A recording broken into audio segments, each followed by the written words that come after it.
ज्यांनी गांधींची हत्या केली, डॉक्टर बाबासाहेब आंबेडकरांचा विरोध केला, त्यांनी आम्हाला संविधान शिकवू नये, अभिजित दिपकेंनी RSSच्या बड्या नेत्याला सुनावलं.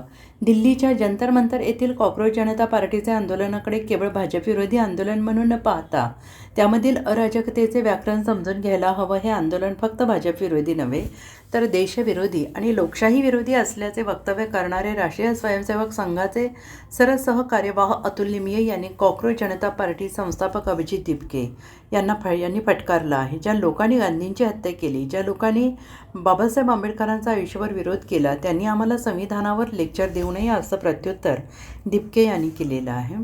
ते मंगळवारी छत्रपती संभाजीनगर येथे प्रसारमाध्यमांशी बोलत होते. सरसंघचालक मोहन भागवत हे 6 ऑगस्टला मुंबईत जनरेशन झी आणि जनरेशन अल्फाच्या विद्यार्थ्यांशी संवाद साधणार आहेत. त्यावरही दिपके यांनी भाष्य केलं आहे. त्यांनी म्हटलं की राष्ट्रीय स्वयंसेवक संघाला जेनझीसोबत बोलावं लागेल हे समजलं, ही चांगली गोष्ट आहे. पण तरुण लोकांनी तरुणांसोबत बोलणं जास्त चांगलं होईल. तुम्ही जोपर्यंत तरुण चेहरे पुढे आणणार नाही तोपर्यंत त्याला फार अर्थ नाही. तुम्ही तरुणांशी बोला, त्याला हरकत नाही, पण नवीन चेहरे आणि नवीन लोकांना, विशेष करून शिकलेल्या लोकांना पुढे आणलं तर अधिक चांगलं होईल असंही दिपके यांनी म्हटलेलं आहे. दिपके यांनी छत्रपती संभाजीनगरमधील कॉक्रोच जनता पार्टीच्या बैठकीबाबत भाष्य केलं आहे. ही बैठक 2 दिवस चालेल. या बैठकीला आमचे प्रवक्ते, आणखीन काही लोक उपस्थित असतील. या बैठकीत जंतर मंतरच्या आंदोलनातून काय शिकलो, पुढे काय करता येईल यावर विचार केला जाईल. तसेच कॉक्रोच जनता पार्टी ही संघटना कशी वाढवायची, पुढील रोडमॅपबाबत चर्चा होईल असं दिपके यांनी म्हटलेलं आहे. देशद्रोही ठरवलंय, संविधान विरोधी ठरवलं.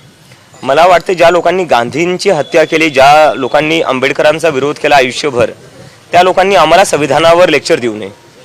उद्या बैठक आहे आणि परवा असं 2 दिवस आहेत आम्हाला त्याचं बैठकीचं स्वरूप कसं आहे आणि कोण कोण येणार आहे, किती जण येणार आहे? बैठकीमध्ये आमचं जे आहे, जो आमचं जंतर मंतरचं आंदोलन झालं, त्या आंदोलनामधून काय शिकायला भेटलं आणि पुढे जाऊन काय काय चांगल्या प्रकारे करता येईल त्याचं आम्ही डिस्कशन करू. आणि पुढे जाऊन संघटन आम्हाला कसं देशभर वाढवण्यात येईल त्याच्यावर डिस्कशन होणार आहे. आणि पुढे एकूणच कॉक्रोच जनता पार्टीचा रोडमॅप काय असणार आहे त्याच्यावर आमचं डिस्कशन असणार आहे. किती दिवस बैठक असणार आहे? 2 दिवस. किती सदस्य येतील? आमचे जेवढे स्पोक्सपर्सन आहेत ते येणार आहेत आणि बैठक 2 दिवस चालणार आहे. 6 तारखेला आम्ही ब्रीफिंग करू, आमच्या जे काही बैठकीमध्ये ठरेल.